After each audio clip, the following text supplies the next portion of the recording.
savoir si vous avez du magnétisme. Peut-être même avez-vous envie de devenir magnétiseur, que ce soit pour exercer au sein de votre entourage ou même vous installer en tant que professionnel. Vous désirez en savoir plus sur cette pratique vieille comme le monde, sur son mode de fonctionnement, sur son efficacité, voire même sur ses potentiels dangers. Vous désirez connaître la différence entre un magnétiseur, un énergéticien et un guérisseur. Alors, si tel est le cas, restez bien avec nous, car aujourd'hui, j'ai le plaisir d'accueillir Bernard Lancelot, qui est président de l'association Alpha International, une association dont la devise est la recherche de la vérité dans la liberté absolue de conscience. Bernard œuvre dans divers domaines liés au magnétisme, à l'hypnothérapie, à l'occultisme et à la parapsychologie. Bonjour Bernard et merci d'avoir accepté cette invitation. Bonjour Audrey et merci de bien vouloir me recevoir dans cette interview. Avec joie. C'est très gentil de ta part. Avec joie. Donc avant de rentrer vraiment dans le vif du sujet, est-ce que tu pourrais, donc de parler du magnétisme, est-ce que tu pourrais d'abord nous parler un petit peu de ton parcours et des différentes disciplines que tu enseignes?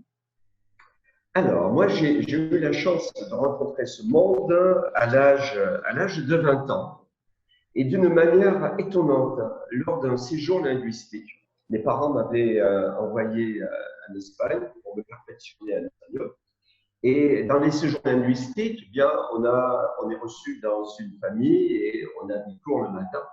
Et par chance pour moi, sur des centaines de familles possibles, je tombe sur une famille qui est passionnée par l'hypnose et par les sciences occultes. Donc, on en a discuté. Il y avait des livres qui traînaient chez eux que j'ai dévorés. On a fait certaines expériences ensemble. Et de retour en France, ça m'a motivé. Je me suis dit, mais c'est un domaine super. Il faut que je me lance à fond là-dedans. Et un an plus tard, je donnais ma première démonstration en public sur l'hypnose et la parapsychologie. Voilà comment tout a démarré. D'accord. Et après, tu es vraiment allé plus avant jusqu'à même la parapsychologie et toutes les sciences occultes, en fait, finalement. Et oui, parce que tout est lié. Moi, la porte d'entrée pour moi, ça a été l'hypnose. Mais lorsqu'on pratique l'hypnose, déjà, on se rend compte que parmi les forces d'induction, justement, il y a le magnétisme. Donc, par ricochet, on est obligé de s'intéresser au magnétisme. Et ensuite, on fait des exercices qui ont des implications métaphysiques. Quand, par exemple, on fait une régression dans le temps sous hypnose, on ramène à la personne 100 ans ou 200 ans avant sa naissance, et que cette personne se met à parler, comme si déjà à cette époque elle était présente sur Terre, dans une autre vie, dans un autre lieu, évidemment, ça nous interroge. Et ça nous amène, là, en l'occurrence, à nous pencher sur l'idée de la réincarnation et de voir si la réincarnation peut être vérifiée, en fait, expérimentalement. Et autre exemple par rapport à l'hypnose, lorsque on fait une expérience de dédoublement, c'est-à-dire qu'on va extérioriser le corps énergie de la personne. Et la personne, donc, va sortir de son corps. Évidemment, cet exercice, là encore, a des répercussions métaphysiques. D'accord, ok. Et alors justement, qu'est-ce que le magnétisme? À qui ça s'adresse? Est-ce que tout le monde a du magnétisme? Alors, tout le monde a du magnétisme. Il y a quelque chose qu'il faut démystifier. Ce n'est pas une question de don, c'est une question de technique. C'est-à-dire, il suffit d'avoir la méthode, d'avoir un entraînement suffisant, et ça marche avec tout le monde. Donc, bien sûr, on est tous différents au départ, et il y a des personnes qui vont dégager plus de force vitale que d'autres. Ça, je ne le nie pas. Mais il n'en demeure pas moins qu'avec du travail, avec une bonne technique, tout le monde peut pratiquer le magnétisme et avoir des résultats tangibles. D'accord.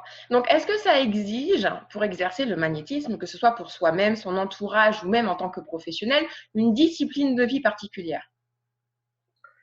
Ça exige, disons, certaines règles, mais lorsqu'on fait du magnétisme, il faut être soi-même en bonne santé, parce que si quelqu'un est faible, eh bien, il va pas pouvoir transmettre grand-chose, ou au contraire, il va vampiriser l'autre. Et au lieu de lui transmettre de l'énergie, il va lui pomper de l'énergie. Donc, il faut avoir une certaine hygiène de vie qui va faire en sorte que, eh bien, on va être soi-même en bonne forme. Donc, c'est un Ça, d'ailleurs, prérequis. c'est le point essentiel. Hmm. C'est le point essentiel. Ne jamais pratiquer du magnétisme si un jour on se sent en mauvais état de santé ou si on est éventuellement malade. D'accord. Et est-ce que ça exige aussi d'avoir fait un travail sur soi, un travail d'observation, de développement personnel? Bien sûr, parce que dans le magnétisme, si tu veux, il y a un élément spirituel. Il n'y a pas que un phénomène purement énergétique. Il y a quelque chose qui se passe également au niveau du mental et même, j'irai plus loin, au niveau de l'âme. Donc, on ne peut pas isoler le magnétisme d'une certaine spiritualité pour la simple raison au départ, c'est-à-dire que si on veut avoir de bons résultats, il faut aimer son patient. Si quelqu'un fait ça par contrainte ou pour le fric, pour se faire payer, il aura de très mauvais résultats, évidemment. Donc, le magnétisme est amour. En ce sens, on peut dire que une maman qui a son enfant malade et qui va imposer les mains sur le corps de son enfant spontanément, eh bien, même si elle n'a aucune connaissance dans les théories sur le magnétisme, eh bien, elle va pouvoir le soulager. Elle va pouvoir faire énormément, même pour lui. D'accord. Parce que l'amour est là. Ah, c'est beau. Et comment ça se passe en fait? Quel fluide, quelle énergie? Est-ce que c'est notre propre énergie que l'on transmet à l'autre personne? Est-ce qu'une énergie que l'on canalise quelque part dans le, je sais pas moi, dans le prana ou peu importe? Comment ça se passe? Alors, dans le magnétisme, c'est la force vitale du magnétiseur qui intervient. Contrairement à la guérison spirituelle, il faut bien distinguer le magnétisme, où là, le magnétiseur, en somme, paye de sa personne, c'est son fluide vital qu'il va donner à l'autre, de la guérison spirituelle, où là, le guérisseur est juste un médium, c'est-à-dire un intermédiaire entre les forces cosmiques et le corps du patient. Et donc, il fait office de canal, juste. Dans le magnétisme, j'insiste, c'est la force vitale du magnétiseur. Alors, bien sûr, cette force vitale, il y a des techniques qui permettent de l'accumuler et tout en magnétisant, d'ailleurs, de la renouveler.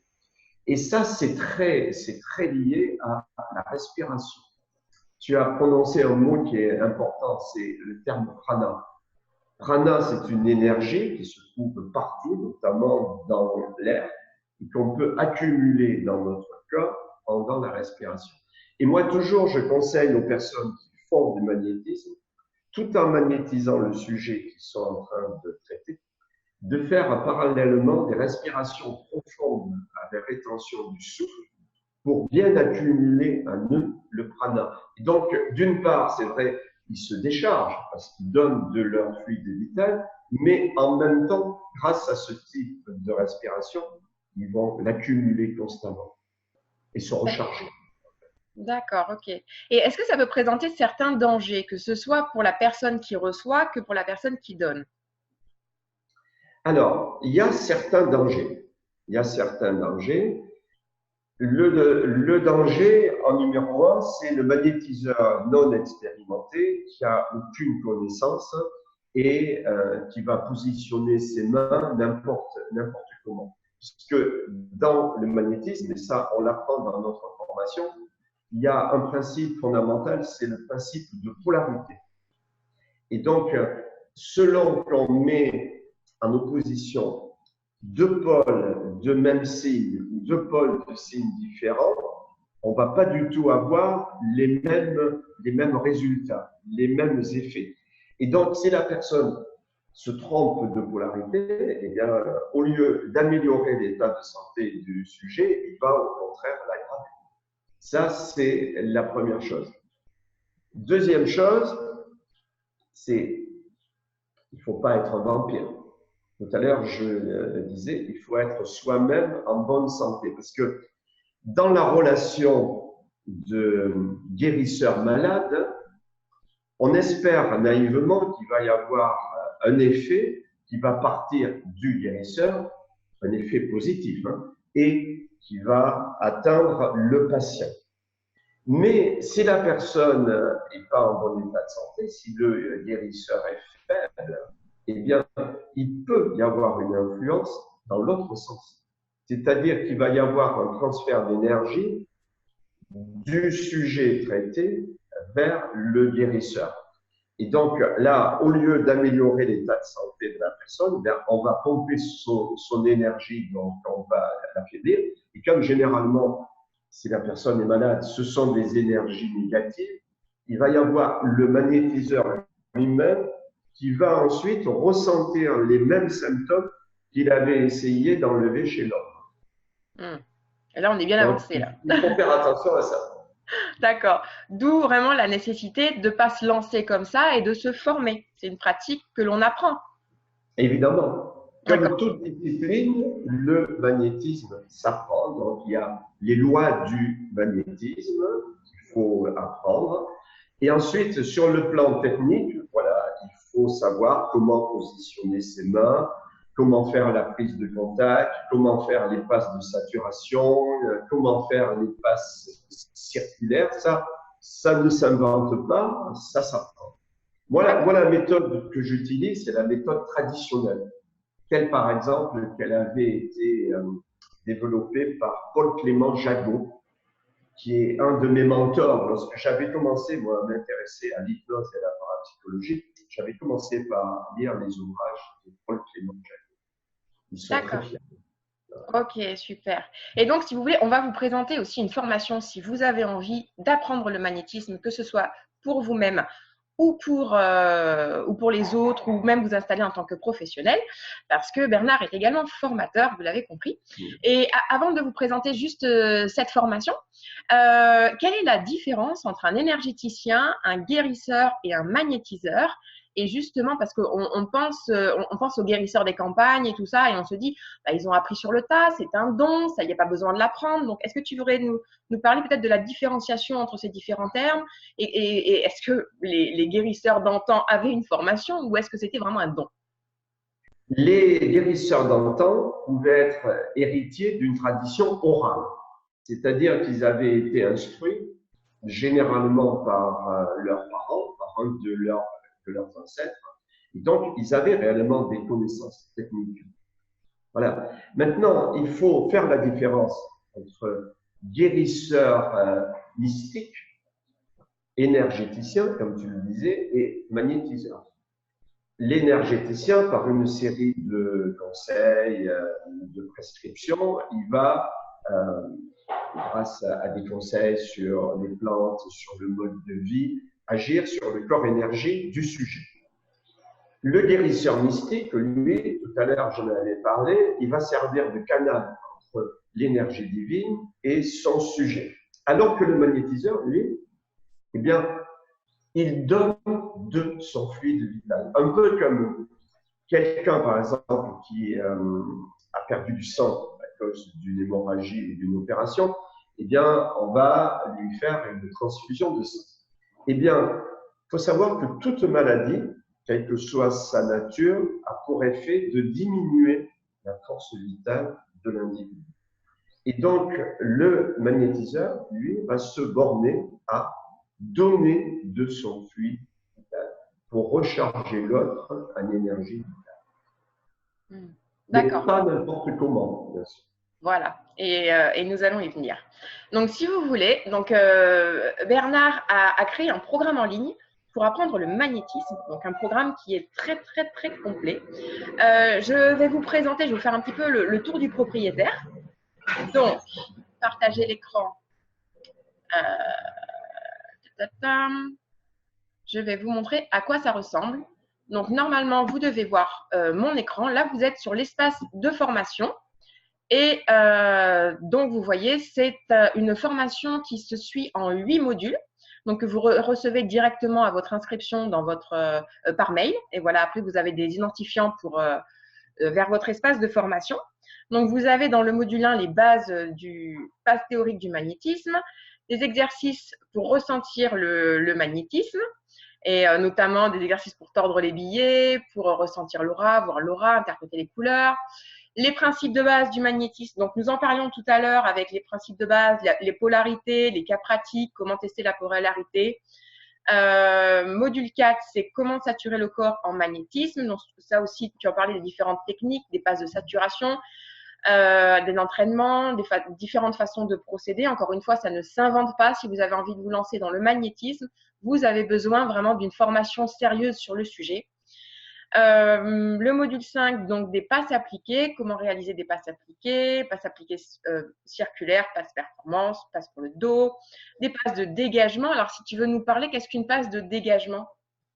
Alors les passes de dégagement, on les fait à la fin du traitement. C'est-à-dire que au début, on va saturer le corps du sujet en magnétisme. Pourquoi on va saturer le corps du sujet en magnétisme? Parce que si on traite directement la personne par des passes appliquées, eh bien, le magnétisme ne va pas rester à l'endroit où on veut l'injecter. Il va se diluer dans la totalité du corps de la personne. Et donc, sur le moment, ça va lui faire du bien, elle va se sentir mieux, mais au bout de quelques heures, l'effet va se diluer et va finir par complètement disparaître. Donc, il faut impérativement saturer le corps du patient en magnétisme. Et pour prendre un exemple, c'est comme une éponge. Donc, si on la mouille, on la sature à l'eau. Ensuite, eh bien, si on verse dessus à un point donné quelques gouttes d'eau, ces gouttes d'eau vont rester à l'endroit où on les met. C'est ça le rôle des passes de saturation. Mais donc, après, lorsque on a fini le traitement, si on laissait la personne comme ça, eh bien, elle peut avoir un trop-plein d'énergie. Et donc, si elle a un trop-plein d'énergie, c'est pas bon parce qu'elle va se sentir stressée, elle va se sentir speed. D'où la nécessité toujours de terminer le traitement par des passes de dégagement. Ça, c'est le premier rôle des passes de dégagement. Il y a également une deuxième utilité, alors très particulière, c'est lorsqu'on a repéré par l'auscultation de l'aura que la cause des problèmes de la personne est uniquement liée à la présence au sein de son aura de certains conglomérats fluidiques ou formes pensées. Ce sont des agrégats, si tu veux, d'énergie négative. Et donc là, à ce moment-là, le traitement est très simple. On attaque directement par des passes de dégagement afin de nettoyer complètement l'aura du sujet. D'accord. Et donc, ça même, donc si j'adore, on attaque les formes pensées, finalement, même après un soin en magnétisme, la personne reçoit des bienfaits, non seulement au niveau de sa vitalité, au niveau de sa santé physique, mais également psychique. Tout est lié, en fait, hein, parce que dans les sciences occultes, on parle de trois corps.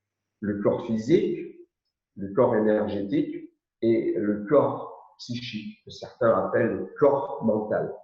Et donc, s'il y a un déséquilibre au niveau du corps énergétique, eh bien, ça va avoir forcément une conséquence sur les deux autres corps. À terme, si l'équilibre n'est pas réglé, la personne va somatiser, c'est-à-dire son corps physique va devenir malade, va développer des troubles.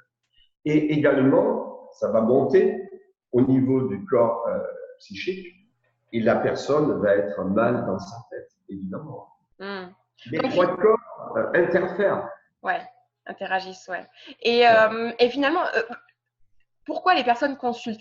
Pour quel genre de problématique les personnes vont voir un magnétiseur?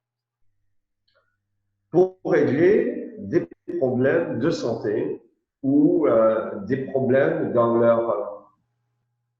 leur perception d'elle-même. Quelqu'un, par exemple, qui est mal dans sa peau, peut aller utilement consulter un magnétiseur. Mais alors, par rapport à ça, il y a un point que je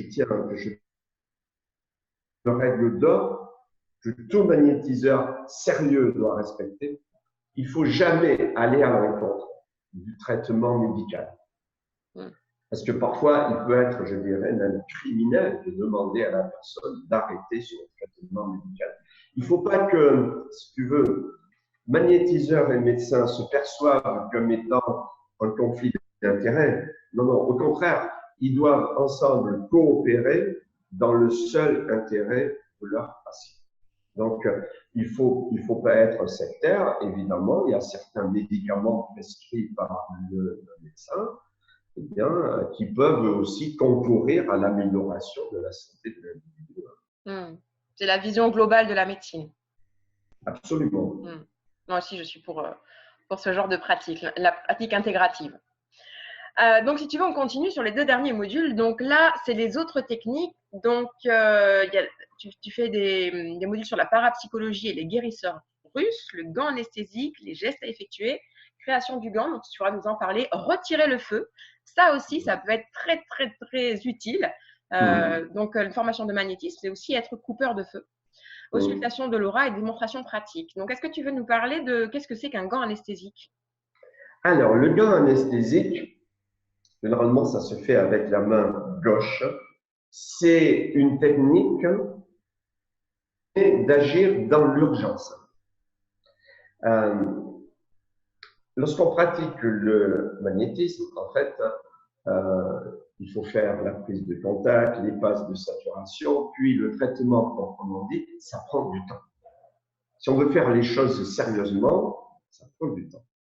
Mais prenons un cas extrême, supposons que vous voyez une personne accidentée sur la route.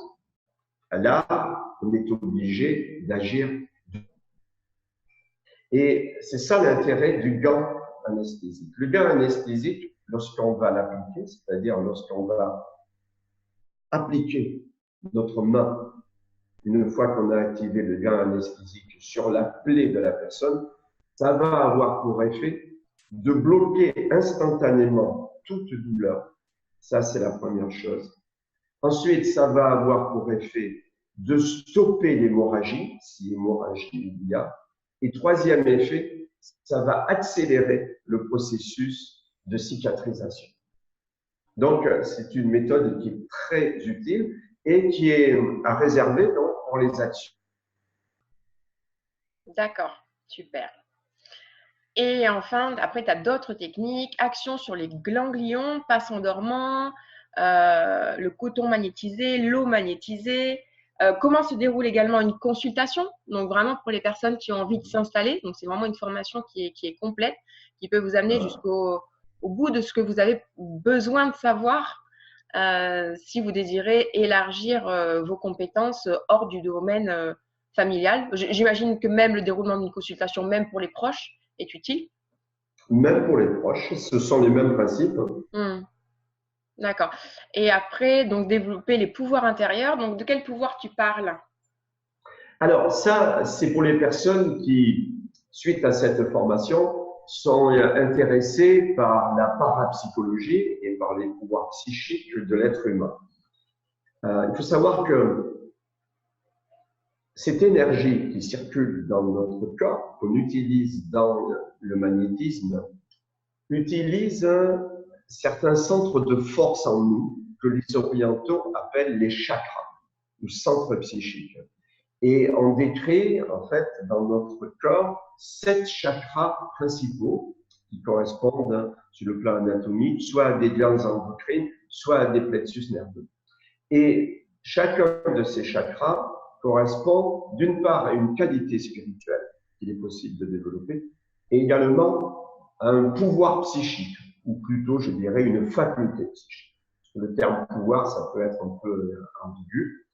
Et donc, lorsque ces centres sont correctement activés, eh bien, le pouvoir psychique correspondant se manifeste. Alors, parmi ces pouvoirs psychiques, on peut citer la télépathie, la voyance, la projection hors du corps. Et ici aussi, on n'a pas affaire en fait à des dons détenus par des privilégiés, mais ces facultés psychiques existent à l'état latent chez tout individu. Il suffit d'avoir la méthode, d'avoir un entraînement suffisant et on peut les manifester. Super. Et après, il y a un bonus surprise. Donc, c'est un livret sur la théorie des mondes. Est-ce que tu veux nous en parler aussi? La théorie du monde, voilà. C'est un document assez exceptionnel Et on avait négocié avec la Bibliothèque nationale en France pour avoir le droit de diffuser ce document parce que c'est une pièce historique assez rare. Et l'auteur, c'est Mesmer, Frank Anton Mesmer, qui est en fait le père du magnétisme animal. Et alors, ce qui est intéressant dans la théorie des mondes, c'est que Mesmer y expose sa vision des choses. Là, il ne se contente pas uniquement au magnétisme, et notamment, il exprime, selon lui, comment est constituée la matière.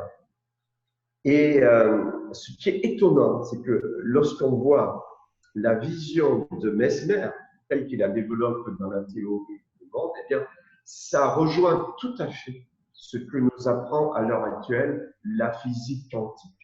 C'est-à-dire que la matière elle-même n'est pas vraiment matérielle.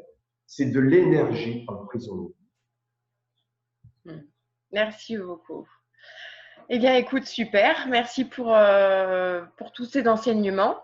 Donc voilà, bon, pour ceux qui sont intéressés pour vraiment vous lancer dans le magnétisme de façon sérieuse, je vous mets dans le lien, dans la description de la vidéo, le lien pour commander cette formation, voilà, que vous recevrez. Donc à partir du moment où vous la commandez directement par mail, vous recevrez vos identifiants.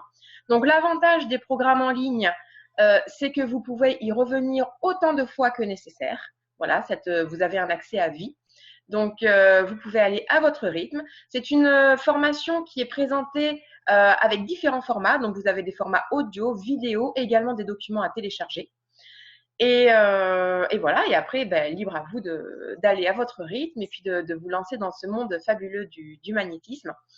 Et puis, j'ai envie de dire, le monde en a besoin, hein, quelque part, parce que c'est vraiment en ce moment l'émergence des nouvelles thérapies, parce que la médecine conventionnelle a ses atouts, mais elle a aussi ses limites.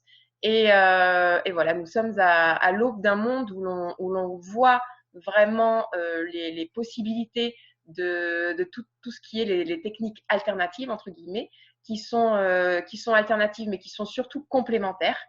Et qui reviennent au goût du jour parce que, comme on vous le disait en début d'interview, ce sont des techniques qui sont vieilles comme le monde, qui ont prouvé leur efficacité à travers les âges. L'homme les a toujours utilisées et elles sont vraiment pertinentes et efficaces. Voilà. De même que si vous avez envie de faire une reconversion, hein, parce qu'actuellement, on n'est plus comme on l'a été il y a, même ne serait-ce qu'il y a 30 ans de cela, où on se formait à un métier, on y restait jusqu'à la fin de sa vie. À l'heure actuelle, les choses évoluent. Donc, si vous vous sentez appelé par une reconversion dans quelque chose qui vous anime vraiment, eh bien écoutez, peut-être que cette formation est la bonne pour vous. Donc également, si les personnes ont des questions, elles pourraient te contacter par mail. Donc voilà, vous avez des accès à cette formation, mais si vous avez des questions particulières, je vois qu'il y a aussi un forum. Oui, et il y a un suivi, c'est-à-dire si la personne a des questions à poser sur le contenu de cette formation ou sur l'aspect pratique, elle n'est pas abandonnée. Et on va l'accompagner et on va lui donner une réponse précise, ciblée par rapport à son questionnement. Voilà. Eh bien, écoute, c'est super. Je te remercie beaucoup pour cette interview. Oui, moi, je te remercie aussi, Audrey. Et franchement, je souhaite que grâce à cette formation, il y ait des personnes qui puissent se soulager des souffrances autour d'eux. Parce que c'est ça qui est l'utilisation la plus noble que l'on peut faire de l'énergie magnétique. Merci. Namasté. À bientôt tout le monde. On vous souhaite une excellente journée ou une excellente soirée en fonction de quand vous voyez cette vidéo. Et si vous pensez qu'elle peut apporter quelque chose aux personnes de votre entourage, surtout partagez-la. À bientôt. À bientôt. Au revoir.